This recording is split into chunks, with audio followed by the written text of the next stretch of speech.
Hey, hey, hey, it's AAA Wednesday, which means it's time for my Ask Alyssa Anything session where I'm answering questions you've left in the comments about the publishing industry and writing a better book.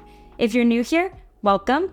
On my channel, I give advice for people who are writing books, especially novelists, and I talk about the book publishing industry as that's my professional background. So if any of that interests you, please hit that subscribe button to join this amazing community of more than 25,000 authors. Before we dive in, if you could just hit that thumbs up button, it really does help my videos reach more viewers. I would really appreciate it. We have some great questions today, so let's dive right in. First question here. If you haven't talked about this, I've been curious about author blurbs, mainly how someone, especially as a debut author, would reach out to authors to blurb their book, which authors to ask, and if you need to have a personal connection with the author you're asking.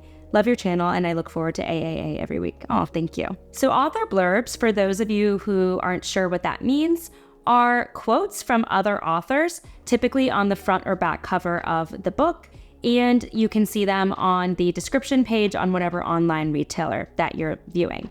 The idea between a blurb from another author is that if a reader sees that an author that they loved blurbed this other book from an author they'd never heard of, then it would make them more inclined to buy that book because there's a testimonial attached to it from someone they trust, right? Author blurbs are a huge thing in the publishing industry, especially if you're a debut author. Your literary agent and your publishing house team are going to be trying to get blurbs for your book. Now, if you have pre-existing connections with authors, either you met them at a conference or they're in a writing or critique group of yours, then that is a great place to start for blurbs. Because of course, if you have a personal connection with an author, it is much more likely that that author is going to read your book and offer you a blurb, right? Published authors are really inundated with requests for blurbs.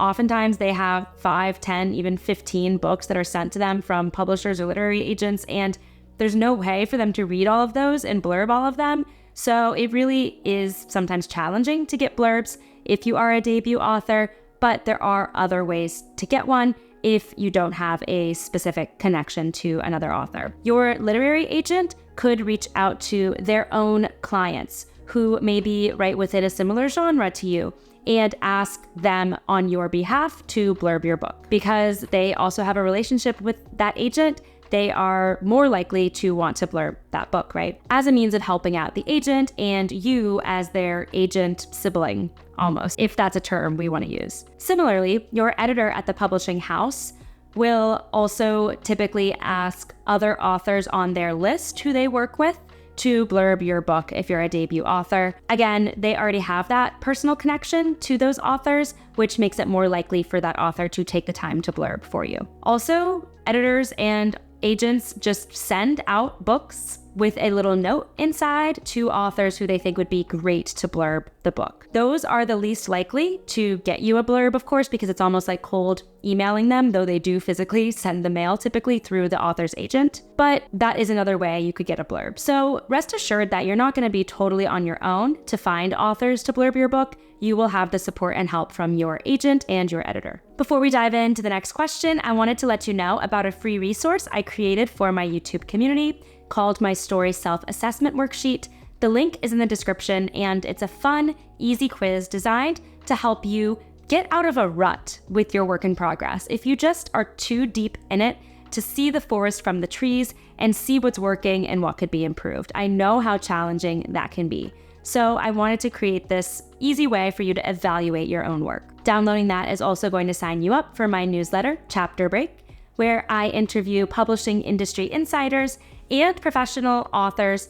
And I'm getting really amazing feedback that you all are enjoying the newsletter sessions. So I'm going to keep doing them and would love to continue growing that as well. If you want to go straight to the newsletter, the link is also in the description. Here's the next question. I was wondering what your advice is on how to go about shopping a novel that is based upon Greek mythology.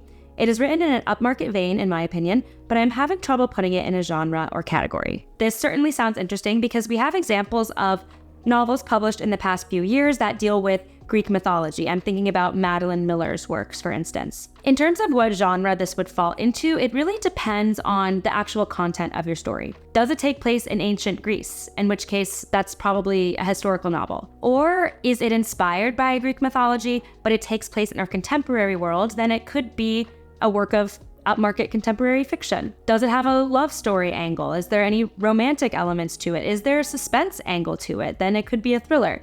It really depends on the actual content of the story. The Greek mythology inspiration of it doesn't necessarily determine the genre. What will determine the genre is the age category that it's for. I'm presuming this is for adult.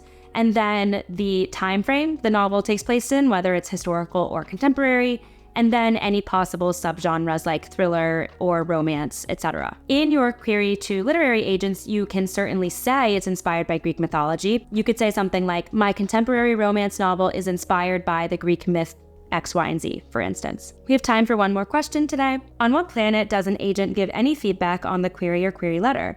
They just don't. Otherwise, we would know how to improve our query instead of receiving rejection after rejection after rejection.